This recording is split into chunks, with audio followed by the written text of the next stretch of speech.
Coach, I just ran over the scores of this series here. These have been all with all the grittiness and everything. They've been high-scoring games. The winning team has scored at least 4 goals in each of these games. Another one tonight, and quite a battle with the Moose.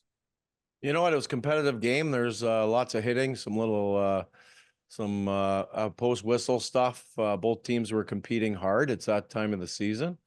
You know, we needed another couple of points to secure our standing in our conference, and I think we've accomplished that now. So we wanted to win that game, and obviously the Moose wanted to win, to try to fight for home ice. So, you know, it was a good game. It was competitive. They do what they do. They put a lot of pucks on net and ran the goalie, and we try to do a better job boxing out, but we can do better with that. But it was a good to highlight, and if we see them in the first round, if they're fortunate to get through Texas, then we have a good view of what they brought to the game today. Well, and this is the taste. If you do see them in the playoffs, this is the taste that you give them. They're going to have to keep their heads up. The way Weisblatt, Mutter, guys were flying around out there, bodies flying everywhere.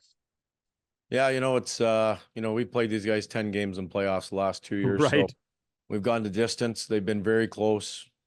You know, this game with the late goal kind of felt like that game 5. Yes. So you know, we're fortunate to get out with the win. We'll take it.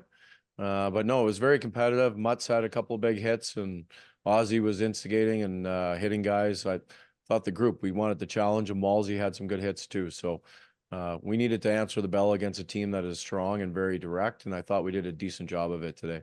Yeah, you really did. And then in that third period, it's a 2-2 game. And I mean, the highs and the lows, and you used your timeout to stem the tide a little bit here. But the way you guys stuck with it, and the way you guys went to the net, and 4 points in the period alone for Igor Afanasiev to crank up his play. I mean, that's a nice finish there. Yeah, it's good for Igor. We wanted to get him off the snide. So you know, welcome back, Igor. That was nice for him to get some momentum. We look forward to him carrying that forward. But that was nice to get him back on the score sheet for sure. He's been trying to push through a few things. So, but as a group, you know, it's you get up 4-2, and those are the ebbs and flows of playoffs. So I couldn't be happier with how the game went for the challenges for the Right. group to try to get ready. You're up 4-2. You're feeling good. You made a couple nice plays to score. You know, the other team gets a rush after we hit a crossbar. You know, we vacated to make a play.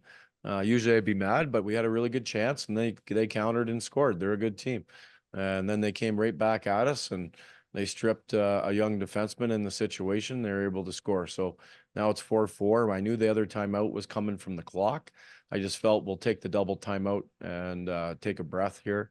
I felt it was necessary, and you know, it's those are good things. That's playoff moments, and Yes. The way the game flows and the momentum, and can you handle it? Can you respond with a shift? How do you slow down the train when you feel it's going to run you over? So, good lessons from today. It couldn't have gone better for the lessons that we can learn as we're prepping for playoffs. And I was just going to say, and this will be the last one, and it reiterates basically what you just said. But that's what you and I talked about today. Is you're here to learn. You're here to observe and see how things are handled. And like you said, this is the push that you want to see. Yeah, there's no question. We wanted to be challenged. We want the other team's best. It makes you better. It makes you reach into areas that maybe you don't every night, and you have to find different ways to win, and individuals get challenged. It was great to see, you know, Svetch out there battling with Vial, who's a tough customer. Yep. Plays an honest game. I like how he plays. But Svetch went right back at him. So I was really proud of the young forward and answering the bell. I think a lot of guys did physically. And so that's a good stretch for a bunch of young forwards and what we're doing and where we're trying to go. That's the type of hockey we're going to see in playoffs. If we see Manitoba or any team, quite honestly, once the playoffs start, it gets ramped up, as we know. And so we expect that response, and you're going to have to win a series physically. You're going to have to win one on special teams. You're going to have to win one with speed, and you're going to have to win one with character. So that's a hard road, but every series is a different challenge. Great stuff, Coach. Congratulations on the win, and thanks for your time. Thank you.